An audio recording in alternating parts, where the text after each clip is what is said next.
Welcome to another exciting episode of IE News. Today, a very interesting story on the local comedy scene. We also got an inside look at LA Talk Live, an online radio station that is getting a lot of hype. Plus, don't miss out on a very informative report on the Long Beach City College shuttle buses.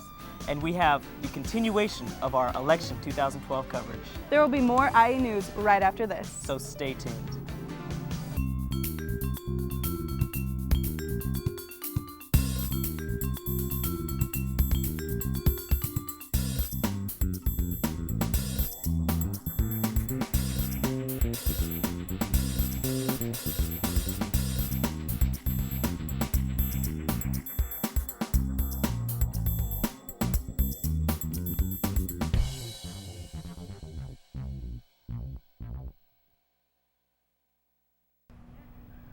Got a green thumb?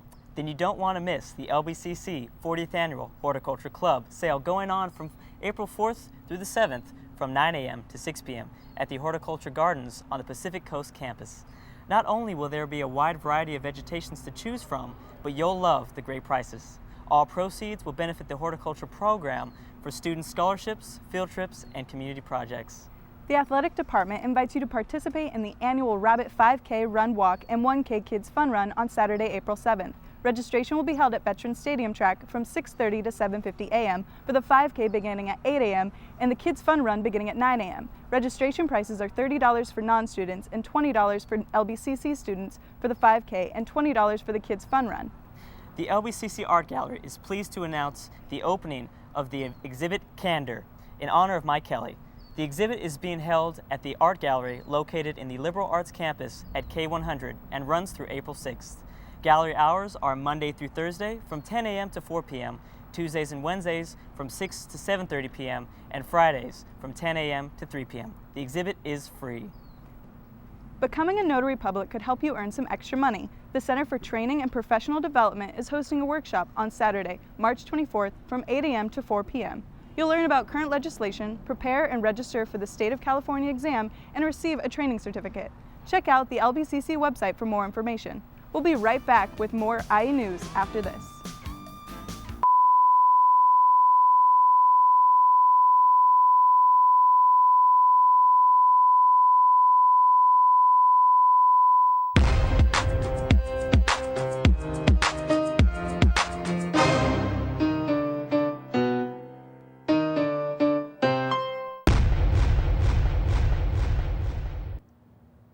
Welcome back to IE News.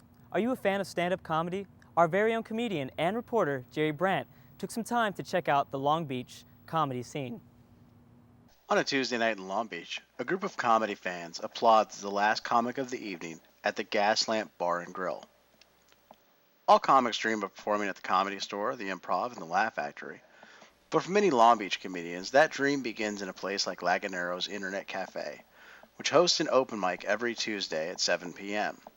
Tonight, Long Beach comic Nick Petrillo has stopped in for a warm-up set before he heads to the Gaslamp. Also on that Gaslamp show is another local funny man, Keith Carey. Keith had a great set at the Gaslamp, and I caught up with him afterwards. Can you tell me some advantages of doing comedy in Long Beach versus being in Los Angeles proper? The cool thing about Long Beach is it's not a big competition. It's a very cool, close-knit community of comics. You know, I can get up any night. I have a lot of guys telling me, what I should work on, helps me get my stuff ready for when I do get to L.A. Petrillo also has the crowd of around 100 at the Gaslamp rolling, proving the old adage that practice makes perfect. I caught up with Nick at the Library Coffee House on Broadway in Redondo, where he hosts an open mic on Wednesdays. Doing comedy here for a while. You run an open mic here at the Library Coffee House every Wednesday night at 8 p.m. What is it you like about hosting, and what is it that you try to give the comics here at the library that they might not get in Los Angeles? I think what I like about hosting, especially hosting open mic, it forces you to be a little bit quicker in between comics. I don't want to be up there doing 2 and 3 minutes, so you start trying to think of funny things to say instantly just to carry the room or whatever. So, I don't know, in that it's kind of helped me.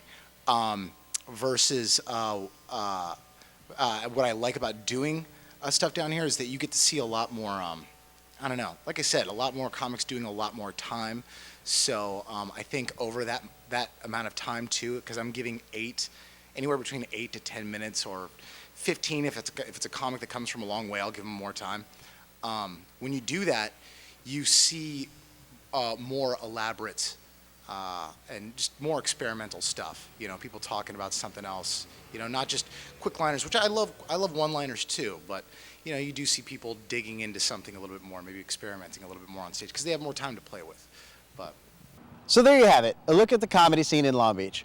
For more information on where to catch a show or where you can perform, hit me up on Facebook at facebook.com/comedian Jerry Brandt.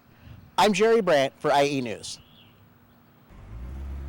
Thanks, Jerry. Let's check in with our very own Bianca Palmer, who has a look at the film Project X. Close your eyes and think about the craziest party you've ever been to and multiply that by 10. And now think about the party potentially destroying your house. Still want to go? This teenage dream, yet parents' worst nightmare, plants newcomers Thomas Mann, Jonathan D. Brown, and Oliver Cooper at the center of a mass rave in the middle of suburbia.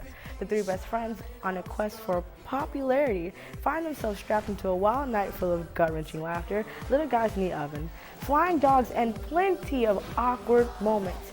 I was quite impressed with the character's growth, charming father figure, and the audience participation. Lots of oohs and ahs. I mean, it felt like you were there. This movie pretty much showed why you attend parties at other people's houses and left the viewer wanting more.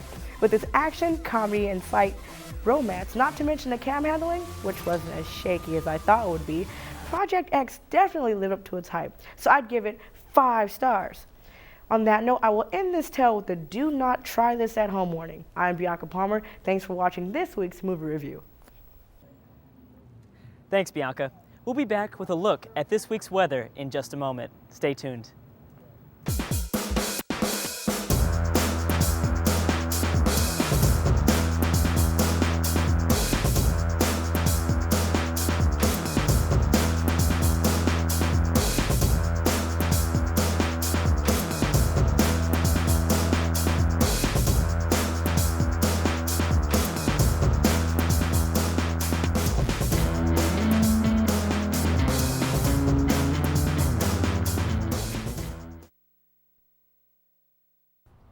Welcome back to IE News. Let's go to Jeff Ayers with a look at this week's local and national weather forecast. Hello and welcome to this week's weather report. Moving along, starting off on the East Coast, low pressure systems in Idaho and Alabama, possibility of rain and thunderstorms in Georgia, as well as rain in Virginia, and a possibility of snow in the Great Lakes region. Moving over to the West Coast, high pressure in Idaho, high pressure in Nebraska, possibility of rain in Southern California, and snow in southern Utah. Let's look at the local forecast. 68 degrees in Santa Monica, 66 degrees in downtown Los Angeles, and 65 degrees in Long Beach. Let's look at the 5-day weather forecast. We have clouds throughout the week, 70 degrees on Thursday. Friday has 67 and 62 degrees Saturday. 65 degrees Sunday and 67 degrees on Monday. And that's it for this week's weather report. I'm Jeffrey Ayers for IE News. Thanks, Jeff. Is the LBCC shuttle program doing enough to serve students? Our very own reporter Maria Velasquez and Miguel Gutierrez investigated. It's a rainy day here at LBCC, so I decided to go and ask some students how they feel about waiting for the shuttle buses during a rainy day. While it's raining, it's pretty bad because it's out in the open. There's no covering at all. And then it's really, you have to get here early too if you want to get a spot. So you're pretty much stuck out in the rain for as long as the shuttle comes. Yeah, so it's not very pleasant. I asked some students how they feel about shuttle bus shortages. Let's see what they have to say. It frustrates me because it's only 2 and there's like a lot of people that takes the bus, so you know it's overcrowded, and then others were late to class to go to the other campus. Have you ever encountered any overcrowding? Yes, I have, like 5 times.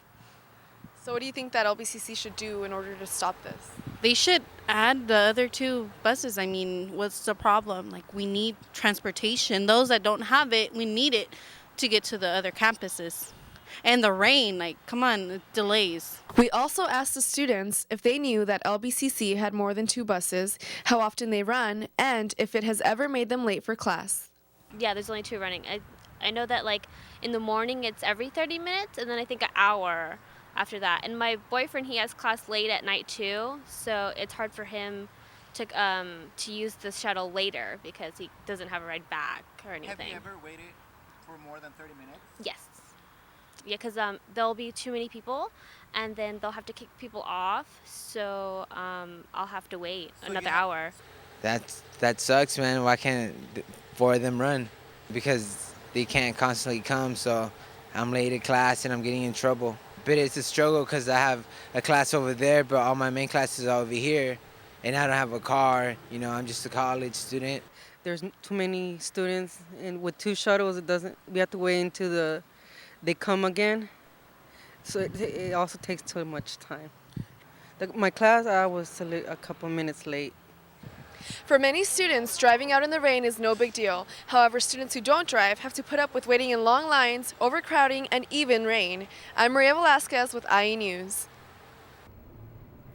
Thank you, Maria. Let's take a break, and we'll be back with the continuation of our 2012 election coverage. Don't go anywhere.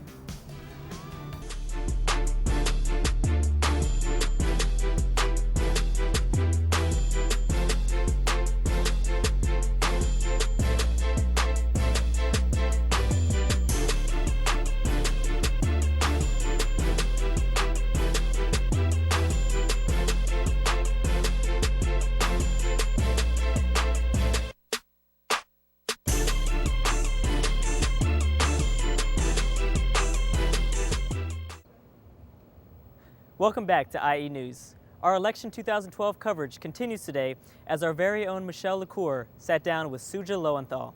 Let's take a look. Hello and welcome to this week's Spotlight interview, election 2012 coverage with Long Beach Vice Mayor and Council Member of the 2nd District, Suja Lowenthal. Thank you so much for being here. Thank you for having me. So you started out your career in the Board of Education in 2001. Tell me a little bit about that. I did. There was a vacancy in 2001 and there was a special election. I was living in the downtown. I was a downtown resident for 7 years. I was living in the downtown at the time and ran to be on the school board and was reelected. So I was on the school board for over 5 years. And at that point you transitioned and ran for city council, but it was kind of a strange circumstance. It was a special election. What happened there? So that was a special election as well. The council member at the time, halfway into the 4-year term, decided to resign, and that created a vacancy. The city held a special election. It's a fast cycle when it's a special election. You only have 6 to 7 weeks to run for this seat, as opposed to those planned ones. And I ran, and so did 10 other people. So we were 11 of us running in that seat.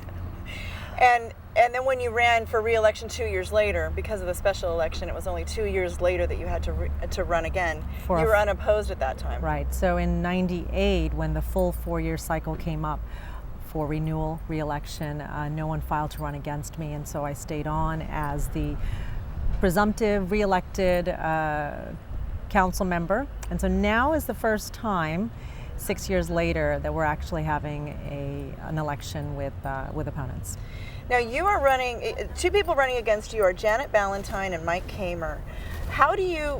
What type of strategy do you put in place when you're an incumbent, you're the vice mayor of Long Beach, and you have 2, new people, let's just call them new because they don't have maybe the name recognition yet that they might someday have. Right. How do you run against them and keep yourself fresh for your constituents?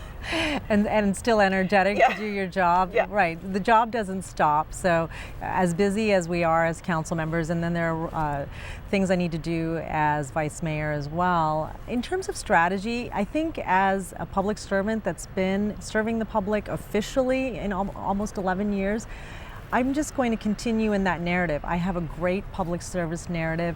If we look at the record of service over just 6 years in council, all of the public policy initiatives that have been passed and have borne fruits of success, all of those things, I continue to just convey that with residents. I have a relationship with these residents. These are a big part of my second district was also in my school board area, so they know me from my service in the school district.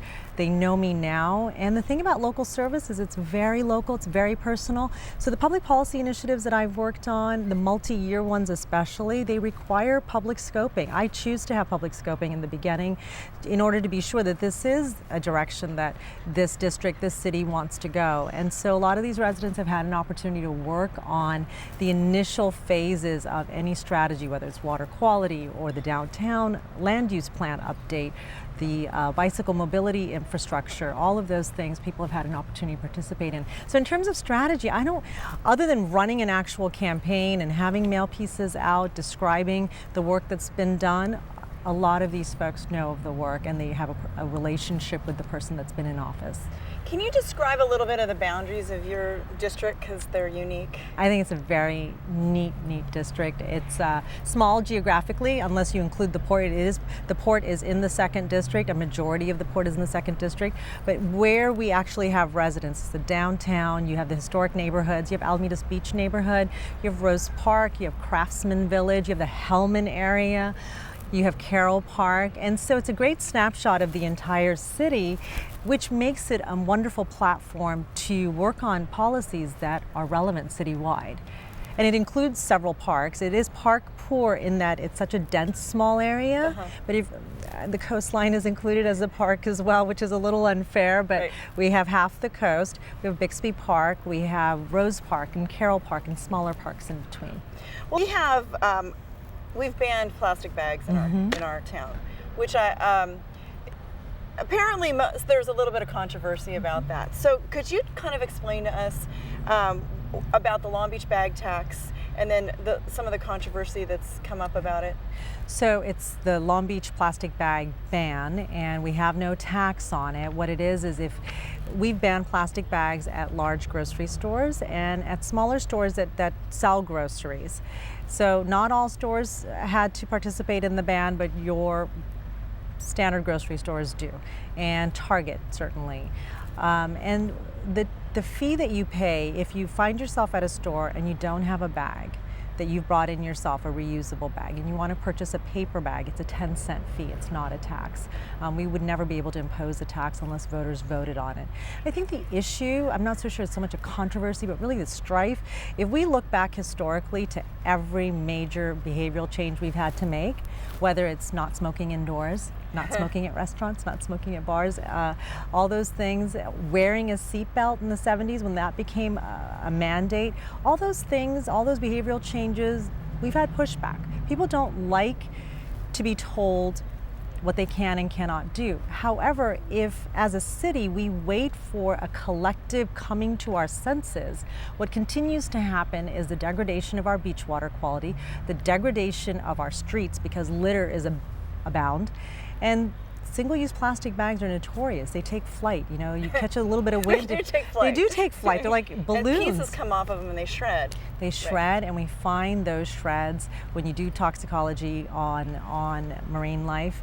You find those shreds at making up a great percentage of their daily intake nutritionally. And so it's affecting so many aspects of our ecosystem that to wait for an entire population to say, oh, I can just behave better, just like smoking, just like the seatbelt, it was too much of a public health cost.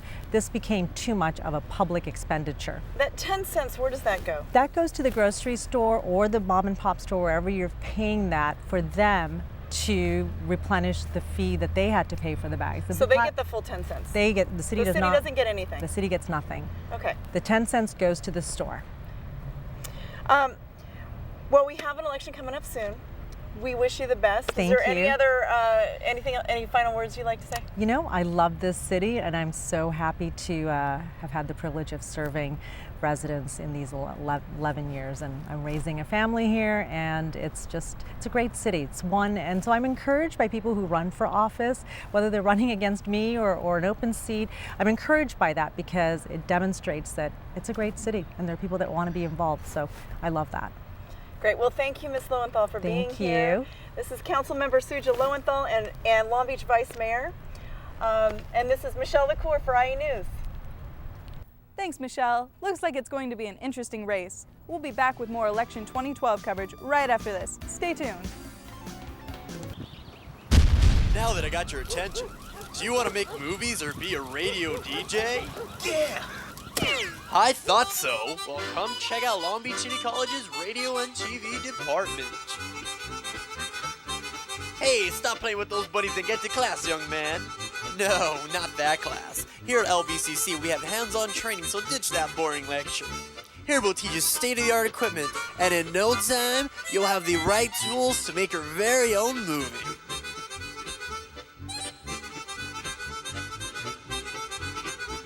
Don't want to make movies? What's wrong with you? Well, you could be a radio DJ and learn all those crazy soundy stuff. Interested? Then check out our website or call. Look at you now. It looks like you're on your way to being the next Steven Spielberg. Welcome back to IE News. Let's go to Michelle for more election 2012 coverage with her interview with Sanford Kahn. Today we welcome Sanford Kahn, who is running for Congress in the 47th District. Correct. Welcome, thank you for coming. No problem. It's nice to be here. So why did you decide to get in the race? Well, I ran twice before for Congress in the 1980s against Glenn Anderson. I had certain issues, tax issues at that time. Glenn won both of those. He was a good guy. Today he'd be considered a moderate Democrat. But now we have an open seat because of redistricting. And plus the issues are far different today than they were in the 1980s. We have a debt bomb in the United States that if we don't do something about it, is going to go off and it's going to impact standard of livings. And you can no longer tax your way to prosperity. The formula doesn't work. The same old isn't working. So I come from an economic business background. I'm a small business owner. And I look at things differently than I feel than the other candidates. So I figured now it's a time to run. So the other Republicans in the race are Gary DeLong and Steve Kuykendall as of today. As of today. As of today. Yeah, things moment. could change. Right. How do you see yourself as different from DeLong and Kuykendall? Kuykendall has was a former congressman. Right. DeLong is well respected in Long Beach as a Republican city councilman. How do you differentiate yourself? Well, I know both these people because I've been on stage with them, and especially Steve I've known a long time ago when he was a congressman up in Palos Verdes area. There is a difference between myself and them, is that when they talk about who's endorsing them, generalities of what they stand for, which is nice, but they don't get into any details like taxes, education, oil, increasing oil drilling in the United States with the latest technology. They just talk in generalities. To them, it's the same old, same old. Well, I have all these endorsements right here. This is my background. Well, that's nice. Don't get me wrong. That is nice. But where we are now in this country, it's not about that anymore that much. If things were going great, then it would be. What it's about now is ideas and where you see the future of this country going.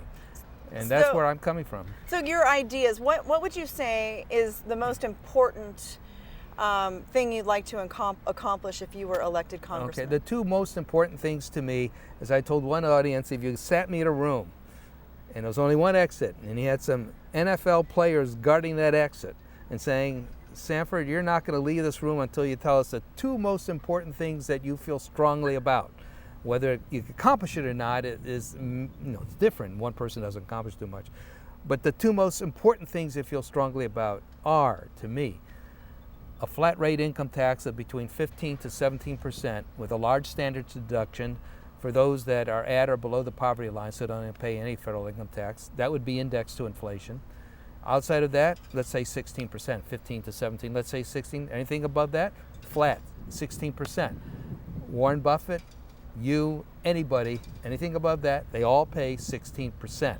Nobody has a special rate. The second one is for education. Education, we've been throwing money at education.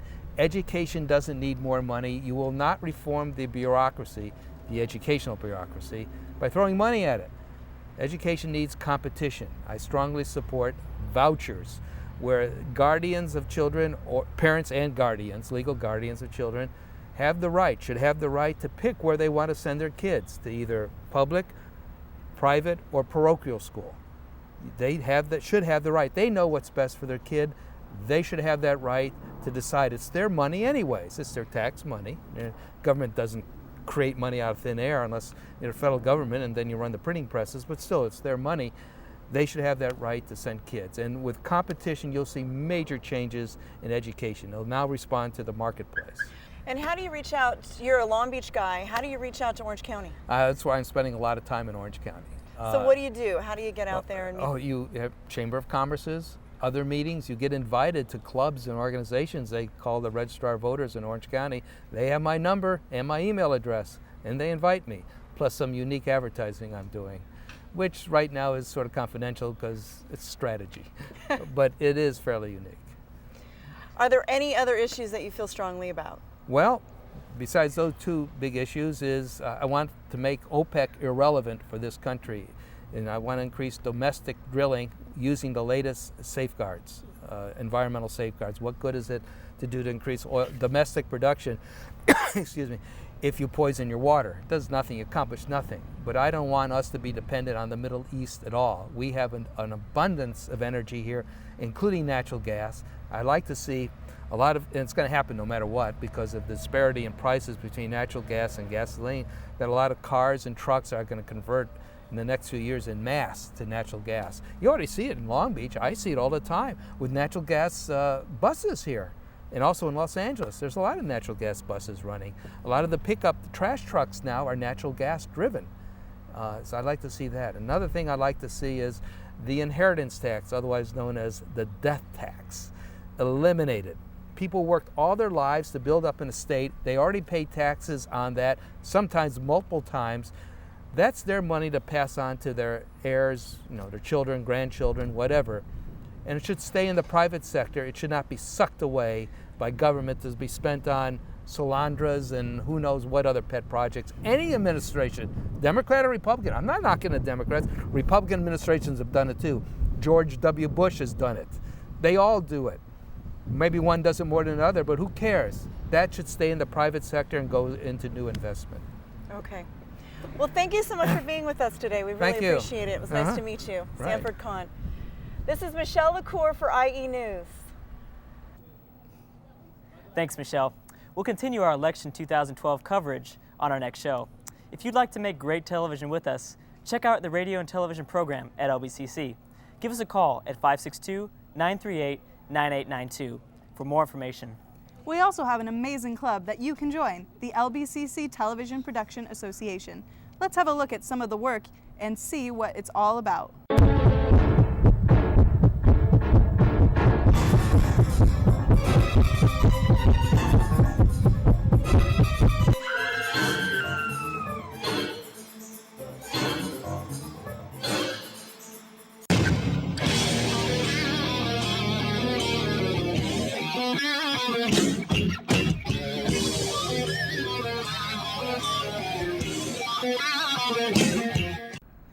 That concludes our show for today. We hope you enjoyed it.